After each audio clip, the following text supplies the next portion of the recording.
Mit navn det er Mehmet Atta. Jeg har været ude og optage nogle drenge lave lidt parkour, som jeg har mixet med tricking, for at få en super cool videoklip.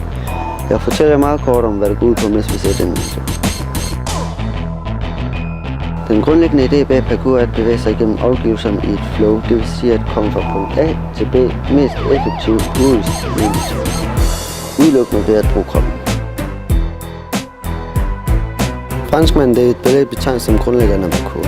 Han har medvirket i filmer som District B13 og B13 Ultimate. Mere info om parkour kan findes på nettet.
Jeg vil takke de medvirkende i denne video som Mehmet Atta, Aarhus Parkour og VIK Gymnastik.